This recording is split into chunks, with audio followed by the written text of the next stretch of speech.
حج کی 3 قسمیں ہیں: حج افراد، حج قران اور حج تمتع۔ یہ تینوں صورتیں شرعاً درست اور ثابت ہیں، تاہم ان کے طریقہ کار اور احکامات میں کچھ فرق ہے۔ حج افراد، اس میں صرف حج کی نیت کی جاتی ہے اور اس کے ساتھ عمرہ کرنا لازم نہیں ہوتا۔ اس کا احرام عام طور پر میقات مکہ مکرمہ کے باہر مقررہ حدود سے باندھا جاتا ہے، لیکن اگر کوئی شخص مکہ کی حدود حرم کے اندر موجود ہو تو وہ اپنی رہائشگاہ سے ہی حج کا احرام باندھ سکتا ہے۔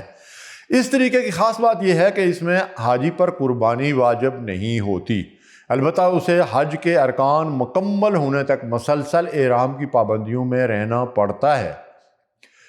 حج قران، اس میں ایک ہی احرام میں عمرہ اور حج دونوں کی نیت کی جاتی ہے اور اس میں بھی حاجی پر قربانی واجب ہوتی ہے۔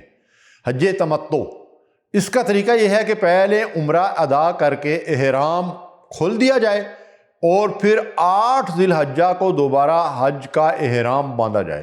حج تمتع میں بھی قربانی واجب ہوتی ہے، جیسا کہ قرآن مجید میں ارشاد ہے، پھر جو شخص عمرہ کے ذریعے حج تک فائدہ اٹھائے یعنی تمتع کرے تو جو قربانی میسر ہو وہ کرے۔ حج تمتع کی سب سے بڑی خوبی اس کی سہولت ہے۔ حاجی عمرہ کرنے کے بعد احرام سے نکل کر عام لباس میں آ جاتا ہے اور حج کے ایام میں تازہ دم ہو کر دوبارہ احرام باندھتا ہے۔ یہی وجہ ہے کہ نبی کریم صلی اللہ علیہ وسلم نے خود اس طریقے کو پسند فرمایا۔